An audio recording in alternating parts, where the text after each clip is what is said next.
It's hard to believe that we are in the fourth day of this summer seminar, and it's gone by all too quickly, but we have much to look forward to this afternoon.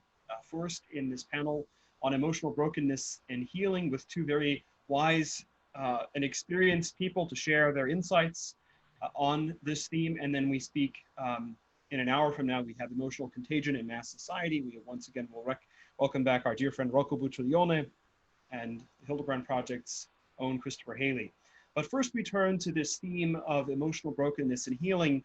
And I mean, it doesn't require much introduction, but from the perspective of a seminar devoted to the heart and to affectivity, to the emotional life, it seemed that we could hardly do justice to it as a phenomenon in the real world, at the heart of all of our experiencing, if we didn't take a look at the many ways in which the heart and the emotional life can be damaged, but also in a hopeful and practical kind of way to look at those ways in which healing can be achieved by people who seek it.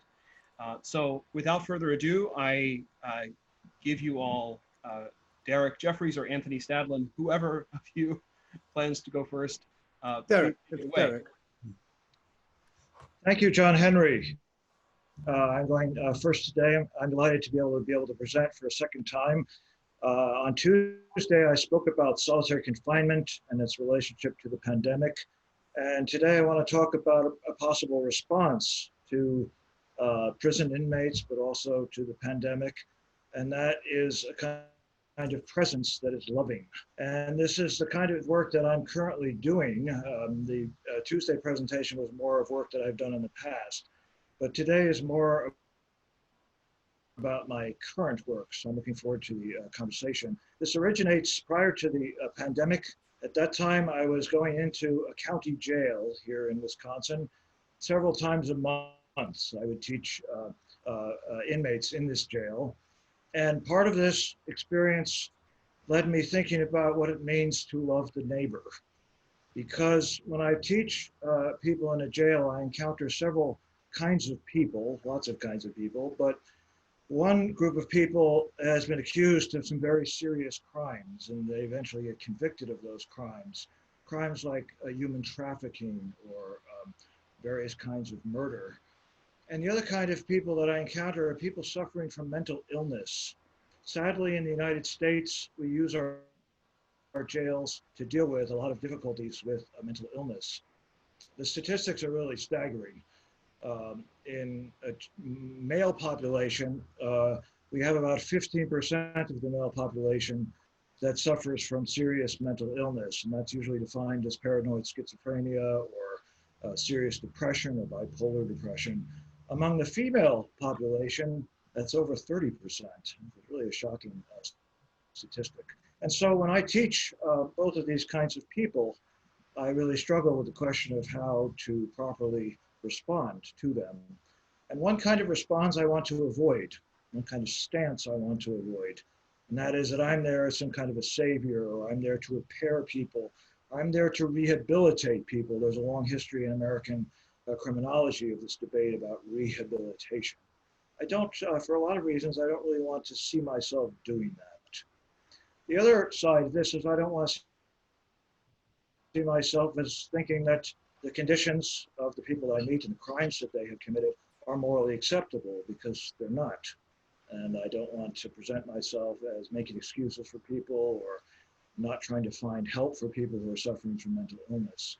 So the question I want to think about in this presentation is there a kind of love, a kind of loving presence toward the neighbor that avoids these two kinds of stances? It's a presence to those who are suffering in a serious manner.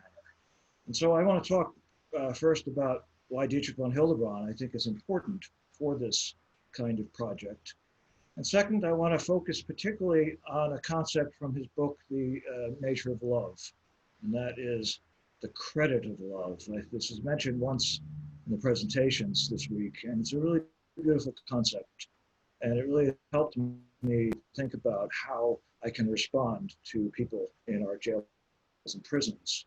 But third, I want to endorse Joseph Seifert's account, his criticism of von Hildebrand on the will. One of the topics of this conference has been the relationship between the will and the heart.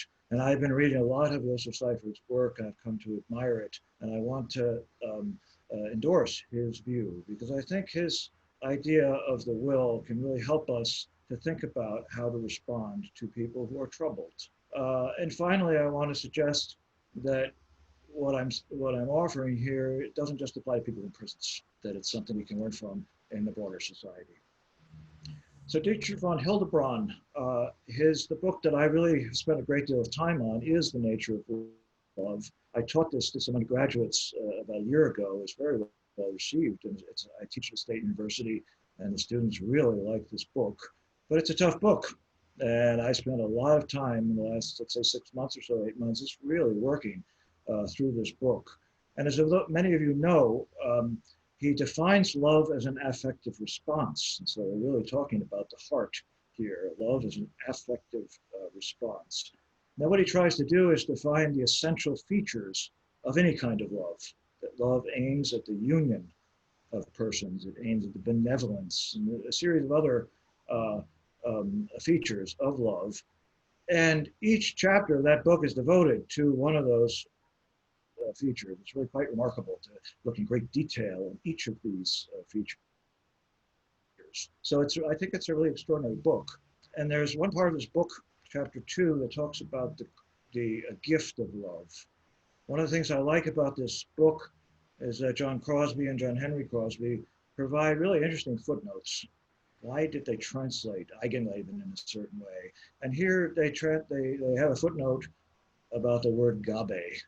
And Gabe they translate as gift, but what they want to say is that it has the connotation of excess or surplus. And in this chapter, von Hildebrand describes love as a gift. This is another theme I think that's come up in this conference, which is the gift character of reality, and love is a gift. And there's one segment of this chapter where he says, love is a gift because love offers a credit to the other. He says this is the credit of love. For those of you interested in Max Scheler was mentioned and analyzed by Professor Crosby. I think that there's some influence of Max Scheler here. I could be corrected, but Max Scheler wrote his great essay, The Odor Amores, and his book on sympathy. And in those works, he talks about love as aiming at the higher value in the person. But I know that von Hildebrand was very close friends with Scheler.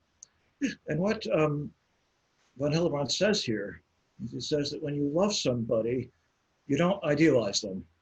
You don't say, well, they have no mistakes, they have no faults. But on the other hand, when they make a mistake, when they do something maybe awful, maybe sad, you don't see that as their complete identity. You look at the person from above, he says. So you say they can be better. There was a congressman from Maryland, he passed away, the state of Maryland, the United States, he passed away last year, Elijah Cummings. And he used to say in his speeches, we're better than that, just like that. I always thought that was a nice way of saying that we as a country can do better when we make mistakes. If you have no hope in the other person, if you hate the other person, if you are consigned that the person can never change, you're not going to have that attitude. You will not extend that credit of love to the person. But when you love somebody, that's what you do, von Hildebrand says. Now, he maintains that neighbor love is different than other kinds of love. So I think there are some real nuances that I hope to examine and work. But essentially, neighbor love, I think, still retains that credit of love. When you meet the neighbor, you may disagree with the neighbor politically, etc., but you want to extend that credit of love to the person. You say, well, I disagree with them, or they're unpleasant, but it's not them. They can be better than that. So getting back to my question about our jails, where this comes up for me is sometimes it's difficult to extend the credit of love to people. I teach people and some of their crimes are really unspeakable. You're eventually convicted of human trafficking, and he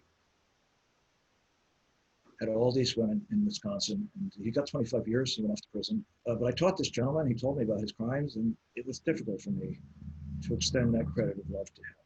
I also teach men who are child molesters, actually a lot of them, and they commit crimes that are really unspeakable, I mean, and revolting. And sometimes I find out about this and I have difficulty extending effectively that a credit of love to the person. And this is where I think the will comes in. And I want to endorse Joseph Seifert's work on this. I don't have to repeat it. He presented it a few days ago.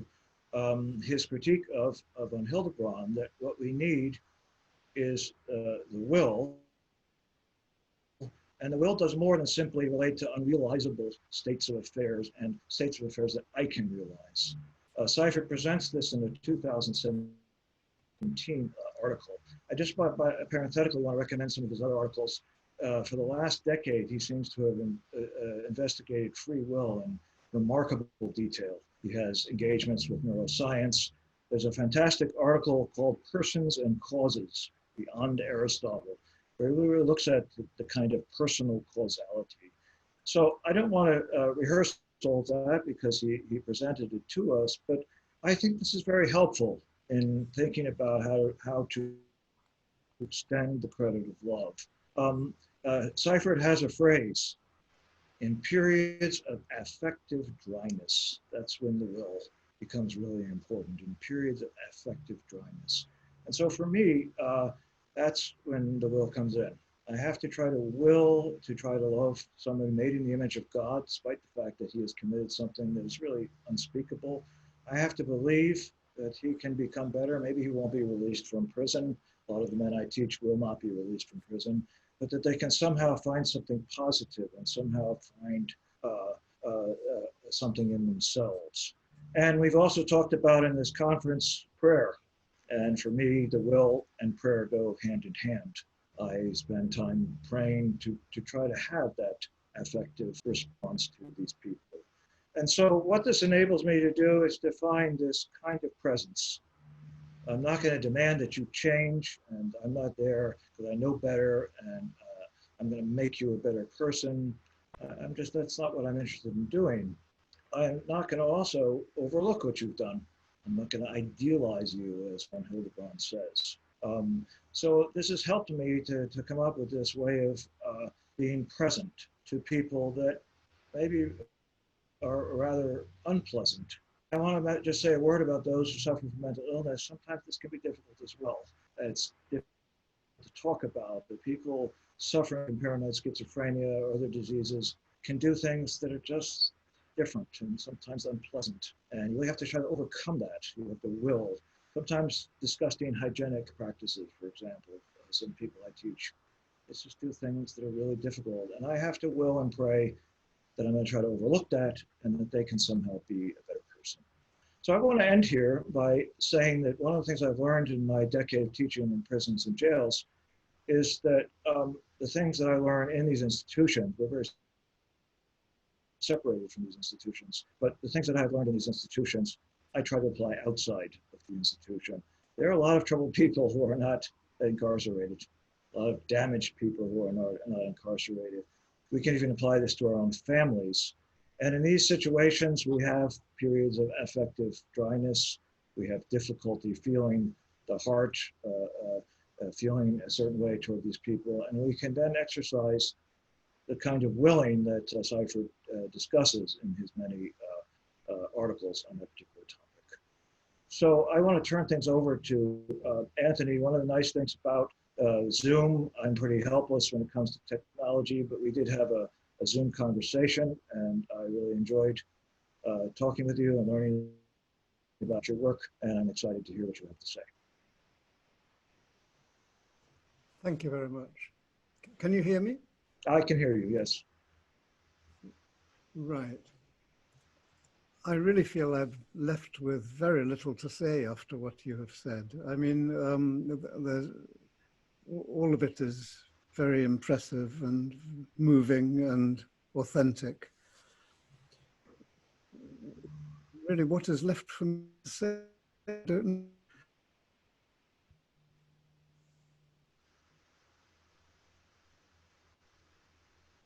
When I talked with you the other day, what I was moved to say then was rather a lot of negative things. I've already said some negative things about our profession, because you must realize, well, I think you must realize that you are very unusual in our profession in the way of, maybe you're not, but my impression is that you are. I mean, I have taught students who think that it's wrong even to recognize that when they work with people in prison, these people have actually done something wicked. They think that it's, I mean, presumably you've encountered therapists who think in this way? Yes. For them, the sophisticated way of looking at it is that one must not be judgmental, and that one must, yes, one must not be judgmental, this is prejudice and so on. So you're starting out from a very clear position. You outlined that on the one hand, on the one hand, you are not wanting to define the person uniquely by the evil things they've done. But on the other hand, you don't want to gloss over and deny the evil things that they've done. So this is a very difficult tension or conflict. You somehow have to contain both of these perceptions as a terrible sort of conflict within yourself. If you can't get the measure of that, I mean, the sort of lived measure with the whole of your body and your heart, so that you kind of embrace this terrible dilemma or conflict of the person, then you're not really going to be seeing them or be with them at all. And it sounds as if you're doing wonderful work because you've gone right there to the main problem. Now, people watching, I don't know how many of the people watching are actually practicing therapists or counselors, but my impression is that most of the people are people who've studied Hildebrand and so on, and theology at university.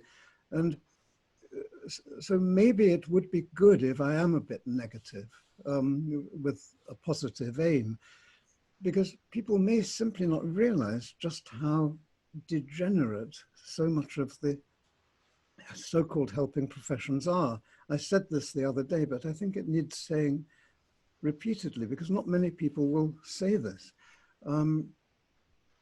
It's very rare, in my experience, for somebody to talk quite as you are talking. Most helping professionals don't seem to believe in the transcendent reality of truth and love and holiness and wickedness and evil, as I've been saying. It's a very simple point, but really to get the measure of the devastation that reigns in our helping professions, it's really quite distressing. And to repeat again, it doesn't mean that lots of well-meaning and good, really basically good-hearted people are doing a lot of good helping and good work, but they are corrupted by the theory, the so-called theory. Their theory is dissociated from the actual practice and the reality, so that they get into these absurd positions of denying they're actually denying both good and evil. They're denying the evil the person has done, but by denying that, they're denying the good that the person might do. They're actually thinking themselves, as Nietzsche said, beyond good and evil. But in a sense, there is no beyond of good and evil. I mean, or at least you're not going to get beyond it if you don't go through the good and evil anyway. And it sounds as if you're doing really, really all of opening yourself up to this and acknowledging the reality of good and evil and truth. The only other thing that occurs to me to say is that you're coming to this from a basically Christian standpoint. I'm coming from a Jewish standpoint, although as I explained last night, I think I probably didn't explain to you that I was actually brought up as a Christian and then chose Judaism because I have a Jewish father who was actually a convert to a rather strange form of Christianity, and a Christian mother who was the daughter of a doctor of divinity who wrote various books on the Gospels.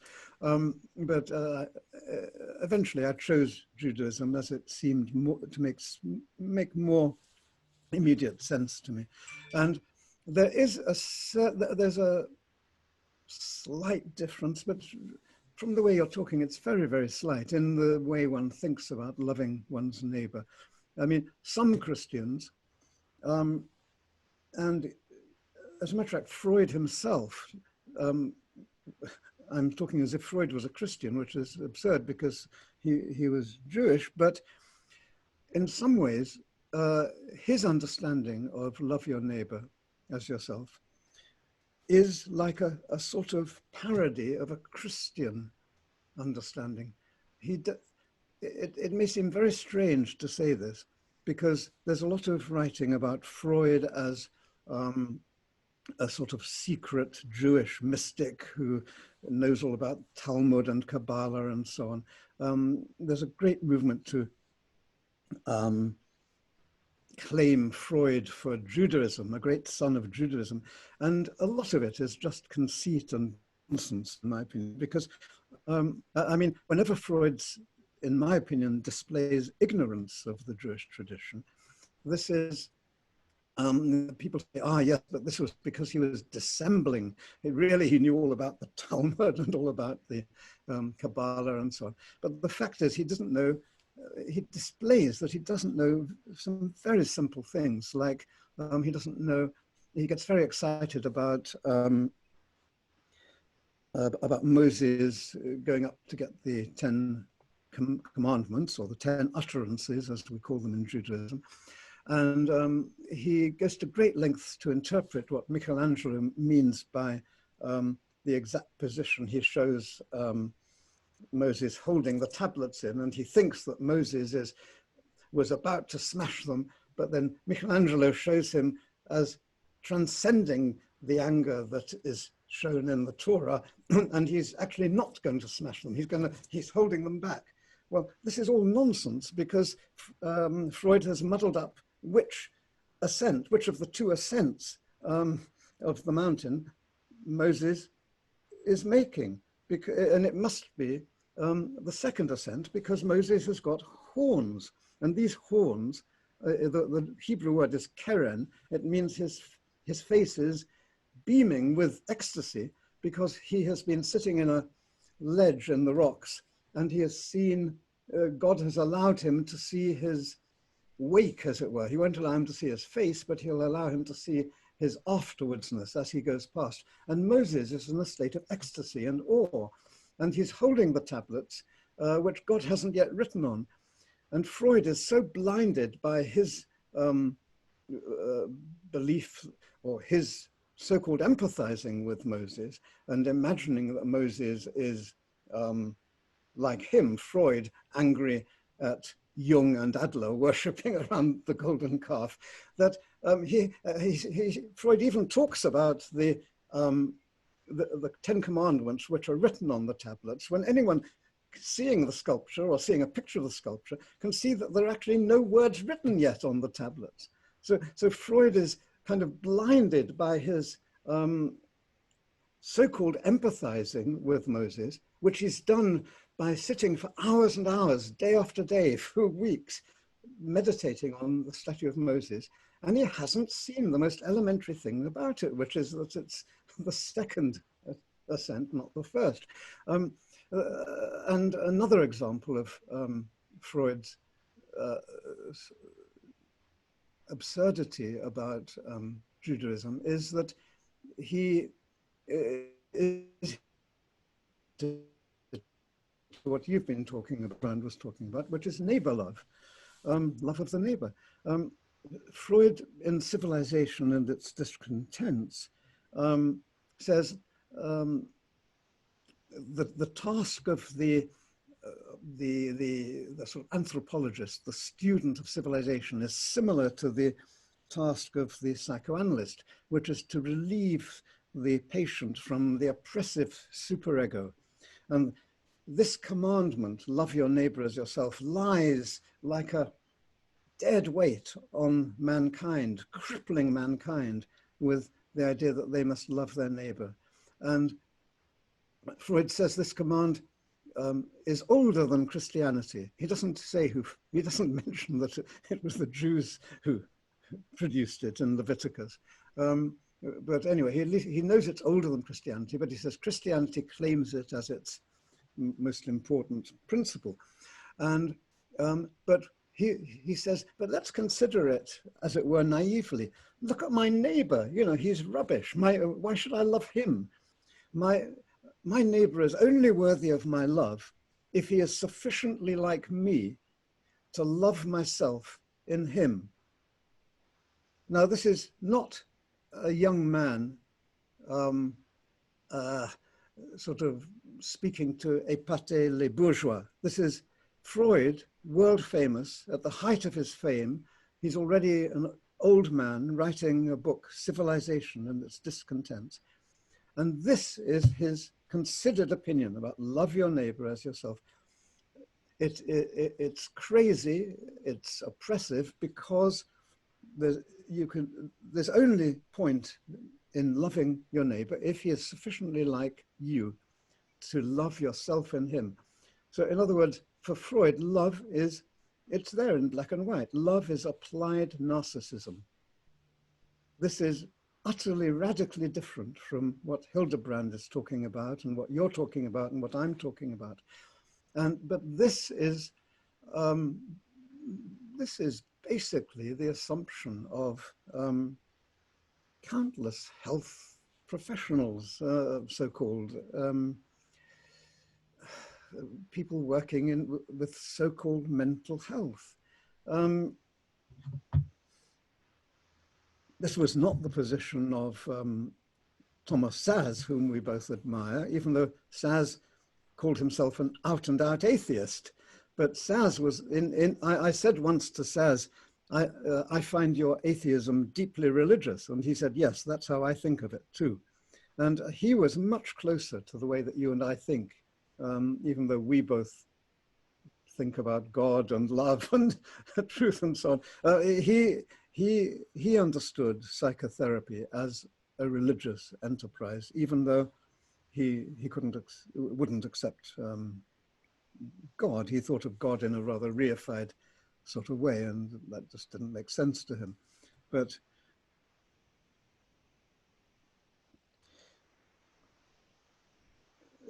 so I guess I just, it's a relief to have met a fellow helping profession who seems to be really, truly helping, helping because of your principles, your theory, not despite it. Whereas almost all the people that I come across or supervise or whatever are, when I first meet them, they are, the good they're doing is despite their training, despite their theory, not because of it.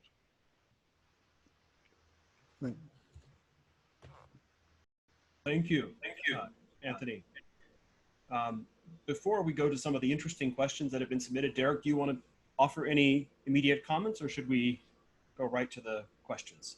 I think it would be good to proceed to the questions. I very much appreciate that, and that was quite revealing. We do share a lot of common interest. We've discovered that. So, but no, I'd like to go to the questions, John Henry, if you could. Okay.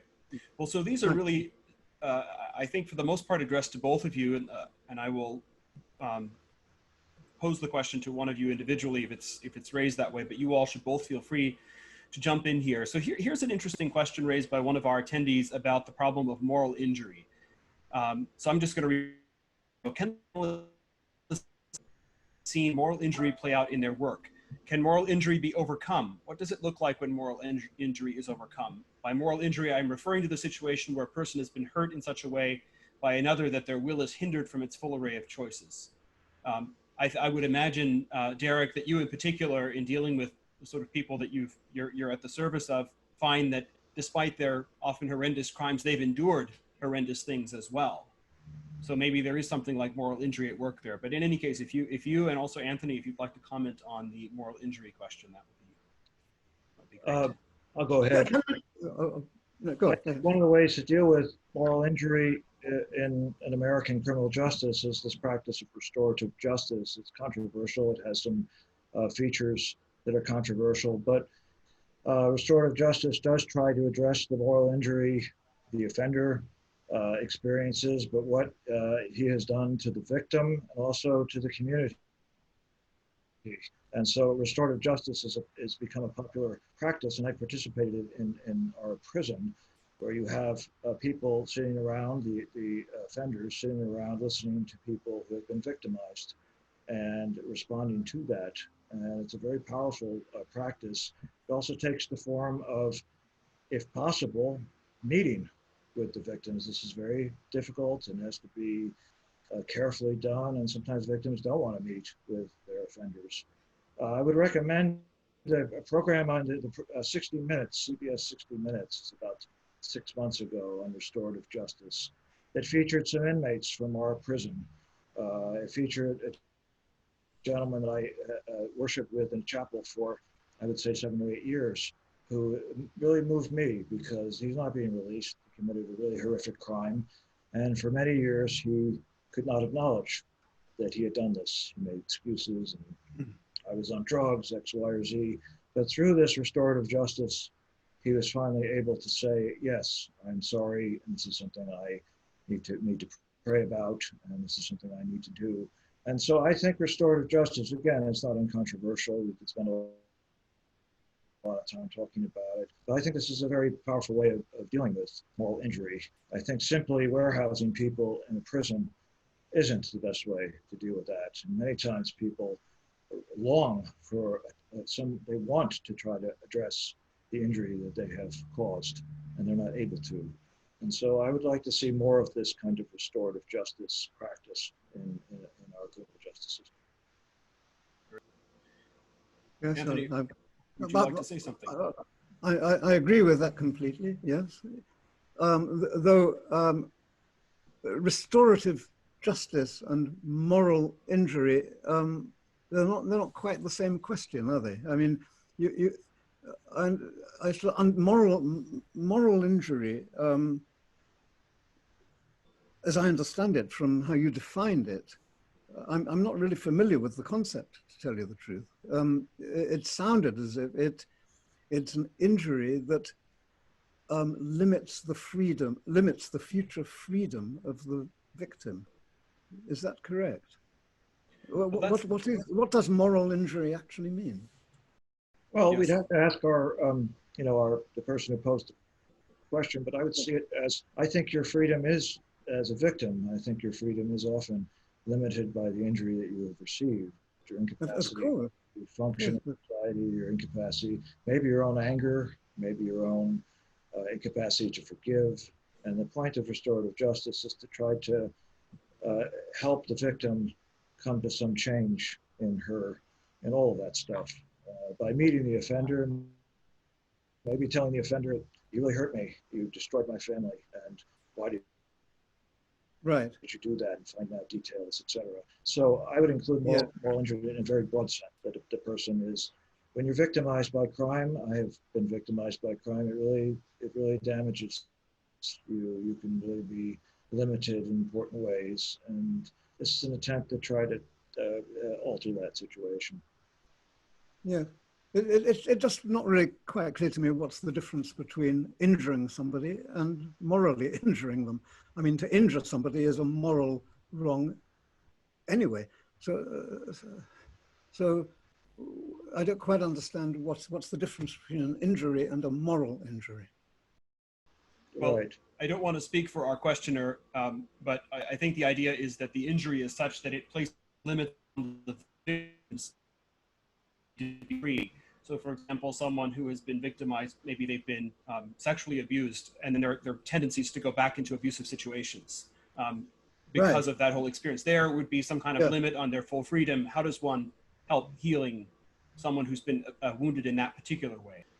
Well, in that particular way, the person who has committed the crime is usually, I mean, it may help a bit if the person comes and apologizes and, no, I'm sorry, I'm sounding a little bit skeptical, but no, it can help considerably, as a matter of fact, if the criminal does repent and does apologize. That can be very helpful. But the other thing is, what happens if the criminal doesn't repent, doesn't apologize? Then there's the question of what does the victim do? Now, here is where I think there's a difference between Judaism and Christianity, because, I mean, for example, when John Paul II was, the chap tried to kill him, the Pope the Pope forgave him almost instantaneously, which I understand is the sort of Christian correct thing to do.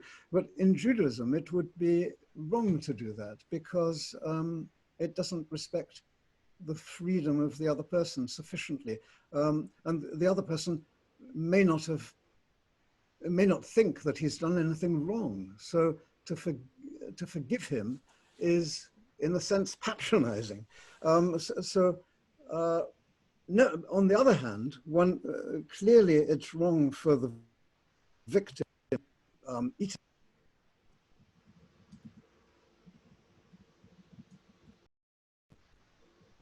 Well, we may have momentarily lost Anthony there. Does seem. He's frozen for me, John Henry. Okay. I'll take another question. Okay, very good. Well, you know what? I had not yet moderated one of these afternoon sessions, and I'm being reminded that in these sessions, we can allow people to ask their questions on camera. Yep. So I would just like to invite a number of you here to, I'm going to call on a few of you here. Well, Bethany, I see you here. You're the first one to have your camera up. Would you mind raising your question next? Yes, thank you. My question is sort of back to the original schedule. Under the heading for today, there was the idea was brought up about imparting a sense of worth to those who feel worthless. And I was wondering if someone could elaborate more on that. I would welcome some more dialogue on what that might look like. And then also, is it possible to impart a sense of worth to oneself if you were the person who is somehow lacking that? Well, yes, imparting is a tricky thing. But what I'm proposing here is that I think the kind of loving presence that one finds in the credit of love is a way of helping people to rediscover something valuable in themselves. That I'm there, and I'm not going to see you as entirely people who take their own lives. I've had students who have taken their own lives. And because especially people who have committed really unspeakable crimes. I mean, the child molestation, we had a gentleman who came to our prison, and it was the end of the line for him. He was going to be in prison for the rest of his life. He killed himself.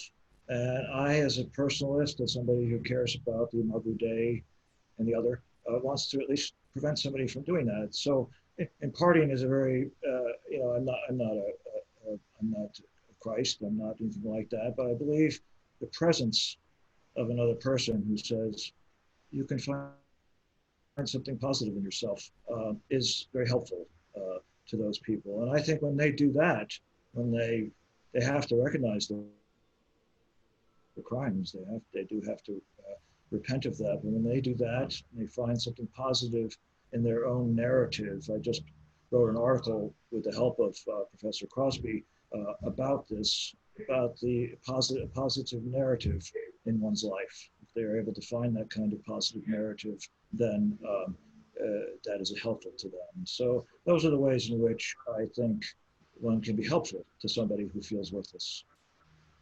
Thank you. Thank you. Okay, very good. James, can I call on you next?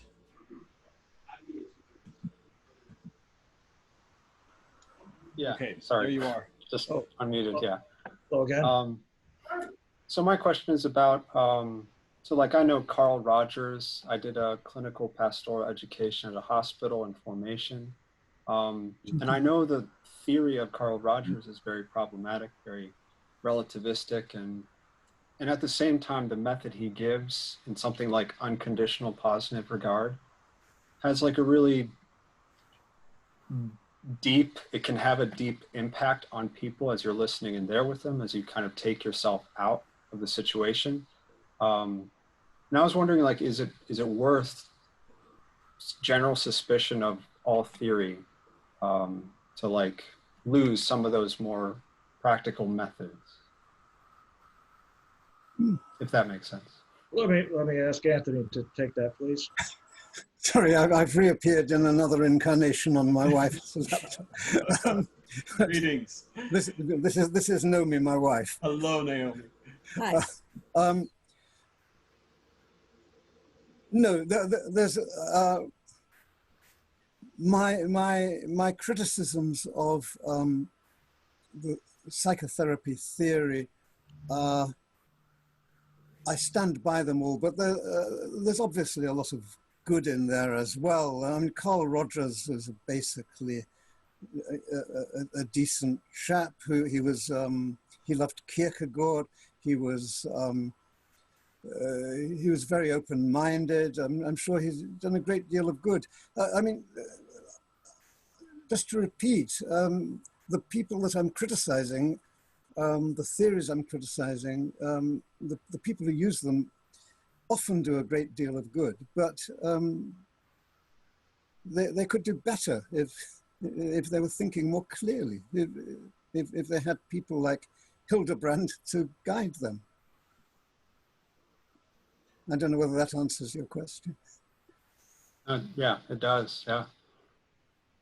So we have here a question from Daniel Boyd. Can you turn on your microphone, Daniel? Happy to. Thank you very much. So this is largely directed at Derek. Derek, I really found your position helpful in describing how you try to be compassionate but realistic towards the people that you are working with, not glossing over the reality of the things they have done, while at the same time not kind of distancing yourself.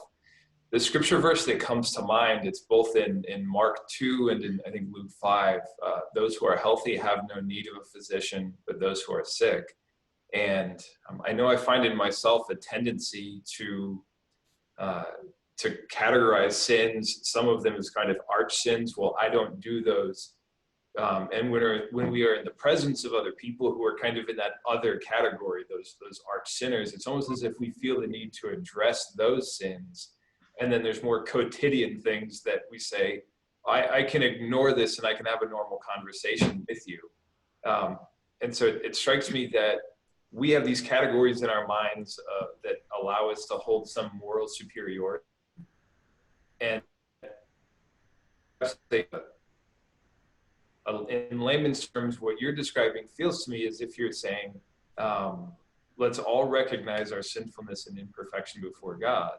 And that doesn't mean that we ignore what our brother or sister has done, but it also doesn't mean that we assume the role of Pharisees and say, I can judge you as unclean while I myself am clean. Is that kind of an accurate assessment? No, it's entirely right. I would agree with you on that point. It's but as Anthony pointed out, it's difficult to hold that position there. I don't think it's very helpful to go into a penal institution where people have already been judged, even if they've committed terrible crimes, and shake your finger at them and demand that they change in some way. It just doesn't reach the person. There isn't that personal contact. It's so important to me, and I believe in the personalist tradition of the connection between persons. I also don't think it allows you to receive from the other. I have learned enormous amount from the people I have taught, even though they have committed terrible crimes. I've learned about the difficulties in their lives, aspects of American society, the difficulty to change. Mark Spencer talked about change in his presentation. It's hard to change. And so I do try to retain exactly the position that you've described. I appreciate your comments. So we have just a little bit more time. I'm going to read one question, then we'll have time, I think, for one more question. Maybe Judy Miles, you can raise your question. So here, this is, I think, for both you, Derek, and Anthony. So the question is, how important is it for damaged people or people who are emotionally damaged to be exposed to the relationship to be exposed to a relationship with exemplars? I don't mean by this necessarily anyone close to being a moral hero, but more ordinary people who have a healthy emotional state. There's a sense, I think, that, for instance, in the case of psychotherapy, the relationship with a healthy therapist who can be an exemplar of emotional maturity counts for more than methods or approaches of this or that school of psychotherapy. Anthony, please, want to take that? Absolutely. I mean, many psychotherapists are very screwed up people, to be frank. They have terrible relationships quite often. And it's been proved that far more important than what school they come from or what method they use is what sort of person they are, really, whether they have made it in some sort of sense as a human being on this earth, whether they've actually made out with other people, whether they're a decent human being. It's absolutely crucial. On the other hand,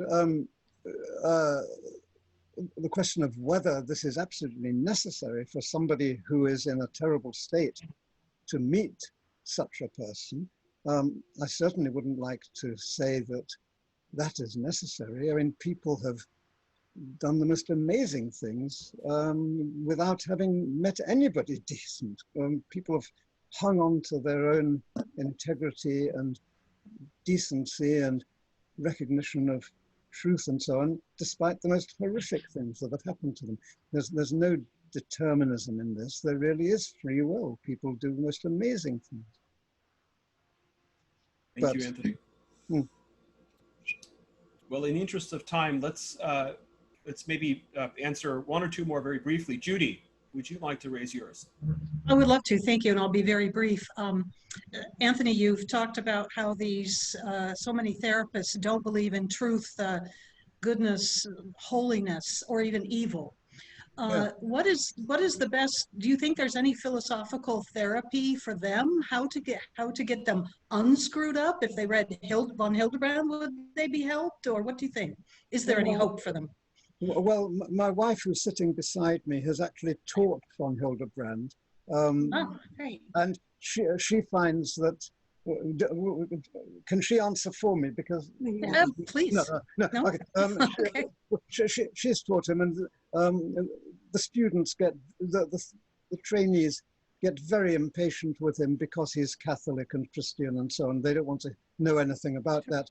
But no, they're psychotherapy students. Yeah, and they're impatient with that. But I think I'm right in saying that they do get the point. They do get the point that love is real. So that's quite important. Yes, that's a start. If you like, that's the most important thing.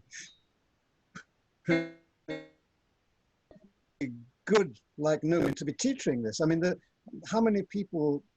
She's probably the only person in the United Kingdom who's ever taught von Hildebrand on a psychotherapy training course, I would think.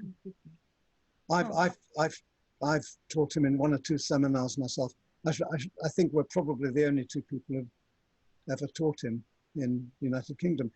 There may be some theological college where he's taught. I don't know about that, but for psychotherapists, we're probably the only people. Wow. He's never mentioned. I mean, when existential therapists give a list of existential or phenomenological philosophers, he's never on the list. Scheler might get on. Right. Heidegger, Levinas, Buber, Husserl. So our work is cut out for us, Anthony. Yeah. Yeah. A new frontier. Yeah, absolutely. Yeah. The British psychological establishment. Here we come. Yeah. Well, Oh, well, thank you so much. since we're very brief on time, Derek, did you want to make a final comment on this question of the character of the therapist? Well, I'm not a therapist, so I don't really have a position. I think the idea of exemplars is quite significant. Max Scheler, of course, wrote very extensively about that. And I think it's important for people to go into penal institutions and people indicate that they care about others and they're not going to just write off 2.4 million human beings in the American penal system warehoused, that these people are capable of changing and try to show that credit of love. So I think that's important for people in general, but I particularly think it's important for Catholics and Catholic, and I think it's important to try to embody certain kinds of values. Well, thank you, both of you, very much, also for the great questions that we received. We are now at the end of our session, and we're going to take just a brief break, and we will come back then to hear Rocco Buttiglione and Christopher Haley on emotional contagion in mass society. So don't go away. We'll be right back.